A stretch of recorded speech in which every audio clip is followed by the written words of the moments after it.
सार बचन राधा स्वामी वार्तिक भाग 2 वचन 147। सद्गुरु और सत्संग उसी को प्यारे लगेंगे जो संसार में दुखी है, पर इसका कुछ नियम नहीं है। कोई संसार में दुखी भी है पर सत्संग की बिल्कुल चाह नहीं है। परमार्थियों की किस्म ही जुदी है, वही परमार्थी हैं जिनको चाहे संसार का सुख भी भली प्रकार प्राप्त होवे, पर बिना सद्गुरु और सत्संग के उस सुख को दुख रूप देखते हैं। और संसारी वे हैं कि जो संसार के सुखों को चाहते हैं और उनके न मिलने और छोड़ने में दुखी होते हैं, और यह नहीं जानते कि संसार के सुख सब दुख रूप हैं और आखिर को धोखा देंगे। वचन 148। इस जीव के मैल दूर करने के लिए सिवाय सत्संग के और कोई उपाय नहीं है। जैसे सावन में ये ताकत रखी है कि कैसा ही मैला कपड़ा होवे, और जब साबुन लगाकर धोया तुरंत साफ हो गया, या कि घास का ढेर जमा है और जब उसमें एक चिंगी डाल दी एक छिन में सब भस्म हो जाता है। इसी तरह सत्संग है कि इसमें जन्म जन्म के कर्म कट जाते हैं और संस्कार दिन ब दिन बदलता जाता है। वचन 149। संतों के वचन को जो वेद से मिलाते हैं वह बड़े नादान हैं। संतों की महिमा आप वेद का कर्ता नहीं जानता है, फिर वेद क्या जाने। और संत किसी के कैदी नहीं हैं। जिस वक्त जो मसलहत और मुनासिब जानते हैं वही रास्ता जारी फरमाते हैं। जो मानेंगे उनको फायदा होगा और जो नहीं मानेंगे वह अभागी रहेंगे। क्योंकि दुनिया में भी जिस राजा का राज होता है वह अपना कानून चलाता है। जो उसको मानते हैं वह फायदा उठाते हैं, और जो हुक्म अदूली करते हैं वह अपना नुकसान करते हैं और हुक्म अदूली की सजा के भागी होते हैं। वचन 150। संत दयाल इस जीव को पुकार पुकार कर कहते हैं कि तू सत्य पुरुष का पुत्र है। ऐसी करनी मत कर जो जम की चोट खानी पड़े। पर यह जीव नहीं मानता है और संतों के वचन की प्रतीत नहीं करता है। वही काम करता है कि जिससे जम की चोट खावे। संतों को इतनी ताकत है कि चाहे तो इसको जबरदस्ती मना सकते हैं और जम को भी हटा सकते हैं, पर वे अपनी दयालुता का अंग नहीं छोड़ते हैं। सिवाय वचन के और किसी तरह से जीव को नहीं ताड़ते हैं। जो बड़भागी हैं वे उनके वचन को मानते हैं, और जो अभागी हैं वे नहीं मानते हैं। वचन 151। संतों का मतलब जीव को समझाने और बुझाने से यह है कि ये सब तरफ से हटकर एक सद्गुरु को ऐसे पकड़े कि जैसे स्त्री पति को पकड़ती है, कि फिर दूसरे से उसको गरज नहीं रहती। पर आजकल के गुरुओं का ये हाल है कि चेला तो कर लेते हैं और उसको उपदेश तीरथ भरत और मूरत का करते हैं और अपनी पूजा नहीं बताते हैं। सबब इसका ये है कि ये लोग गुरुवाई के लायक नहीं हैं। उनको गुरु बनाना नहीं चाहिए।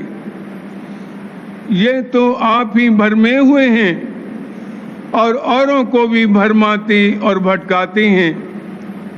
गुरु पदवी सिर्फ संतों की है और जीव का उद्धार जब होगा तब संत सद्गुरु के द्वारे होगा। संसारी गुरुओं से उद्धार नहीं हो सकता है। ब्रह्मा, विष्णु, महादेव और ईश्वर जीव की 84 नहीं छुड़ा सकते हैं, पर संत बचा सकते हैं और संतों के सत्संग में वही जीव आवेगा जो संसार का डरा हुआ और तपा हुआ है, और किसी का काम नहीं जो संतों के सन्मुख ठहर जावे। जब संतों की महिमा इस तरह पर जीव के चित्त में समा जावे तो फिर पंडित और भेक के फंदे में नहीं फंसेगा, सिर्फ सद्गुरु और संत की तरफ श्रद्धा लावेगा और उन्हीं को पकड़ेगा। और यही चाहिए है कि जब तक संत सद्गुरु पूरे न मिलें तब तक उनका खोज करे जाए। जो उनके खोज में जीव की देह भी छूट जाए तो कुछ हर्ज नहीं है, क्योंकि फिर नरदेह ही मिलेगी और संत सद्गुरु भी जरूर मिलेंगे। और जो चाह जबर होगी तो इसी जन्म में मेला हो जाएगा। और जो पंडित और भेक के जाल में फंस गया तो चाहे धन में, चाहे संसार में धन, पुत्र, स्त्री और मान प्राप्त हो जावे, पर 84 के चक्कर से नहीं बचेगा और फिर नरदेही मिलने का भरोसा नहीं है। प्रेम पत्र राधा स्वामी, तीसरा भाग, वचन 12वां। वर्णन सत्य पद के सच्चे खोजी का, और ये कि वो सत्य पद असत्य यानी माया देश के परे है और उसके मिलने का रास्ता घट में है।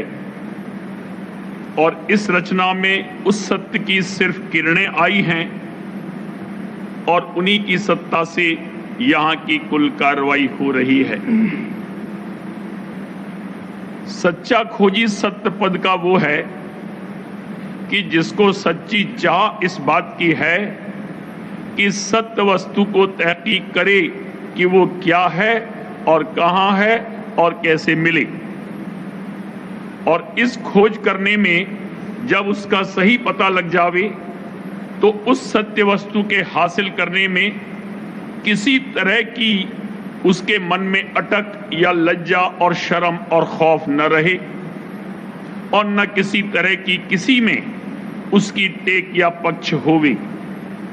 और न ये इरादा करे कि जो कोई बात उसने पहले सुनी और पढ़ी है या समझी है या अपनी विद्या और बुद्धि से विचारी है उसके साथ जहां तक बने मेल मिलावे, और नई सही तहकीकात होने पर किसी तरह का अफसोस या मन की हट या सुस्ती पिछली समझ या विचार के छोड़ने में न करे। यानी सत्य वस्तु के मालूम होने पर खुश होकर उसको फौरन ग्रहण करे और किसी तरह का उसके हासिल करने में पसोपेश न करे,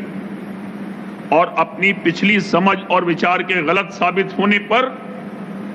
सुस्त और उदास होकर ऐसा कहकर कि असल सत्य वस्तु की प्राप्ति का जो जतन बताया गया है वो महाकठिन है, हट न जावे। जो कोई की तहकीकात की हालत में किसी के धमकाने या डराने या फुसलाने से हट जावे या अपनी बात रखने को फिजूल बातें बनाकर खोज के जारी रखने की निस्बत उजरात पेश करे, या किसी कदर अपनी ओछी समझबूझ की पक्ष करके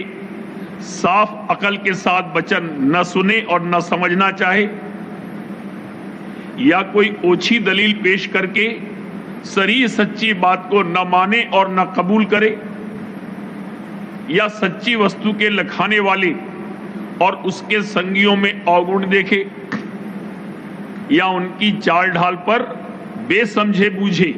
संसारियों की अकल के मुआफिक एतराज करे तो जानना चाहिए कि वो सच्चा खोजी नहीं है, और फिर ऐसे शख्स से सत्य वस्तु के लखाव और उसकी प्राप्ति की जुगत वगैरह की बाबत बातचीत करनी नामुनासिब होगी, क्योंकि ऊपर की बातों से साफ मालूम हो जाएगा कि उसका इरादा सत्य वस्तु के ग्रहण करने का नहीं है। जो कोई तहकीकात पूरी करके कायल हो जावे और ऐसा कहे कि हकीकत में सत्य वस्तु जो लखाई गई है सही है और उसकी प्राप्ति की जुगत और जतन भी सही है, लेकिन मैं फला फला आदत और स्वभाव या खान पान या फला चाल ढाल को, जिनका छोड़ना वास्ते प्राप्ति उस सत्य वस्तु के जरूर है, नहीं छोड़ सकता, तो भी उसका नाम सच्चा और पूरा खोजी और दर्दी नहीं हो सकता, और इस वास्ते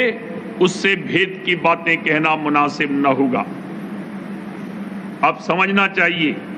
कि सत्य वस्तु वो है कि जो स्वतंत्र और आप ही आप है और किसी तरह किसी के अधीन नहीं है और सदा एक रस और एक हाल पर है और कभी उसमें कुछ अदल बदल नहीं होता,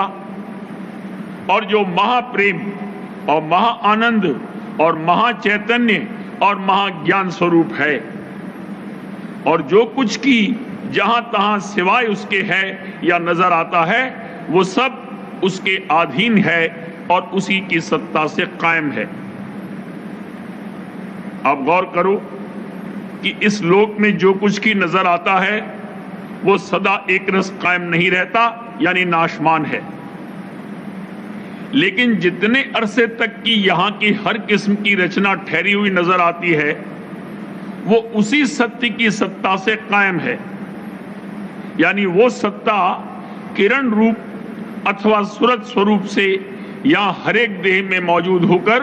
कुल कार्रवाई उसकी अपनी शक्ति से करती है, और जब वो सत्ता खिंच जाती है यानी देह से उसका वियोग हो जाता है तो उस देह का अभाव हो जाता है। इस सत्ता यानी सूरत में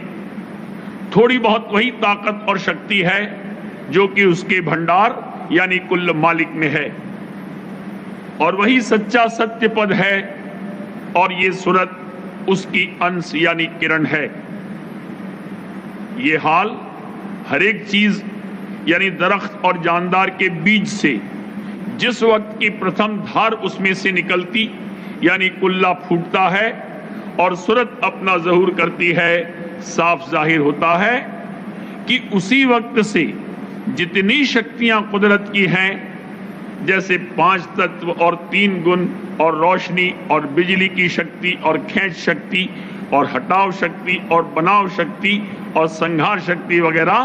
हाजिर होकर उस सूरत की ताबेदारी में रल मिलकर उसकी देह के बनाव और बढ़ाव और संभाल में मदद देती हैं, और जब वो सूरत देह को छोड़ती है तब यही शक्तियां आपस में लड़ भिड़कर उस देह के स्वरूप को बिगाड़ देती हैं। इससे सूरत की हुकूमत कुल कुदरत की शक्तियों पर जो इस रचना में काम दे रही हैं जाहिर है। ऊपर के बयान से जाहिर है कि वो सत्य पद इस रचना में किरण यानी सूरत स्वरूप है, और हर एक देह में चाहे वो जमीनी है या आसमानी मौजूद है, और कुल कार्रवाई उस देह की बल्कि और देहियों की जो उसके मुताल्लिक यानी अधीन हैं अपनी ताकत से कर रहा है। तो जो कोई उस सत्य का खोज करना चाहता है और उससे मिलने की चाह रखता है तो पहले अपने सूरत स्वरूप का खोज करे और उससे मिलकर फिर उसके भंडार का पता लगाकर उससे मिले,